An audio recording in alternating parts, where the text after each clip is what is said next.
Hello everyone, today we're going to do a quick review on some algebra concepts, and in the next video I'll go through a worksheet of problems. So we're going to need some algebra when we're doing sequences and series problems, and most of you will already know all of this, but I wanted to do a quick video just to cover some important concepts. So the first thing we'll talk about is bit mass. So this, of course, stands for brackets, exponents,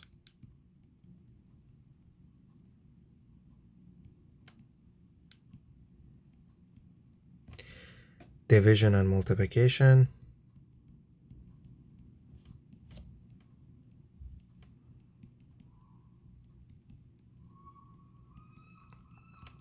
and addition and subtraction. Slash subtraction. Okay, so essentially, when trying to solve algebraic expressions, or I should say when you're trying to simplify algebraic expressions, you always have to follow this order of operations. Okay, so if there are any brackets, we have to take care of those first. If there are any exponents, we do those second. For division and multiplication, we do those at the same time. The order actually doesn't matter. The one thing you do have to keep in mind, though, is when I say the order doesn't matter, I mean the order between multiplication and division doesn't matter, but we still do things from left to right. So whatever comes first, from left to right, we do that first. So left to right. Same with addition and subtraction. So for both of these, we're going to do things left to right. So here's a quick example. So for example, if we have 6 times 2 in brackets plus 4 minus 3, this is the first example in the example worksheet we'll do in the next video. First, we take care of the brackets. So we have 6 times 2, that's 12, plus 4 minus 3. Addition and subtraction, the order doesn't matter, so we'll just do things from left to right, whatever comes first from left to right. 12 plus 4 is going to be 16.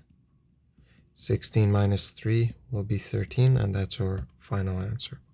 So as long as you remember the acronym BITMAS, you will be set for most of the algebra we'll need for this unit. So the next thing we'll need to talk about is distribution. So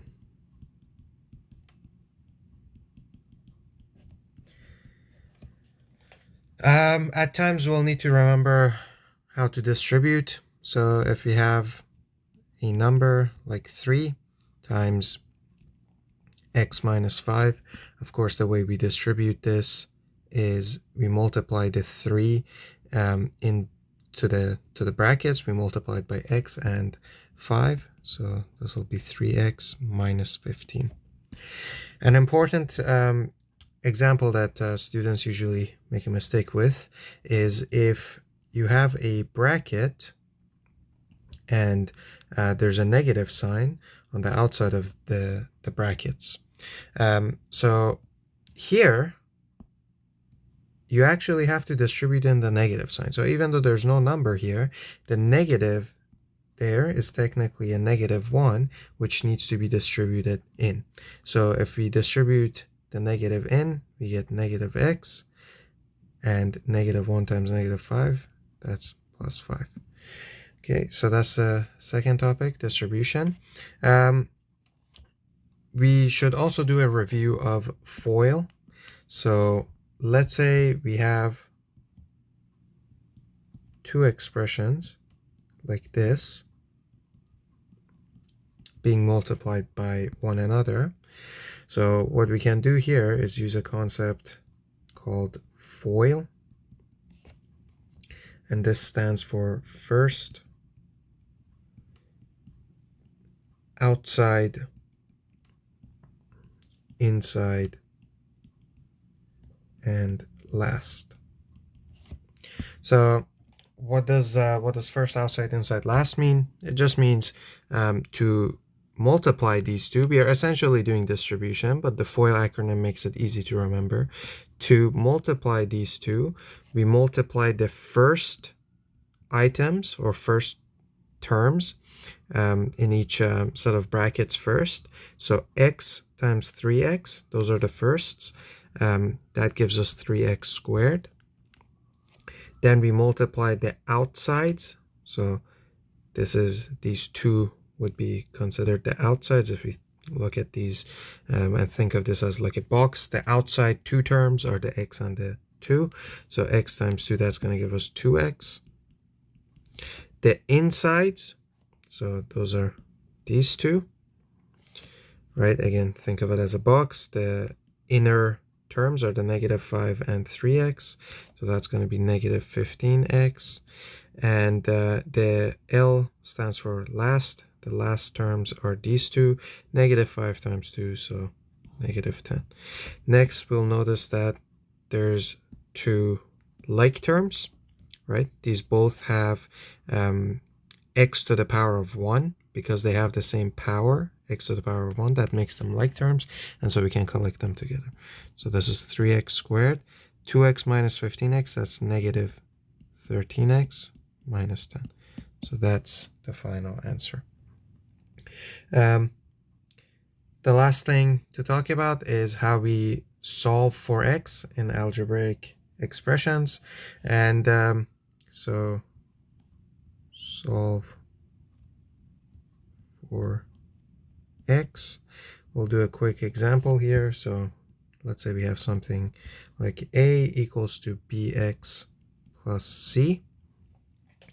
The way we solve for x is to isolate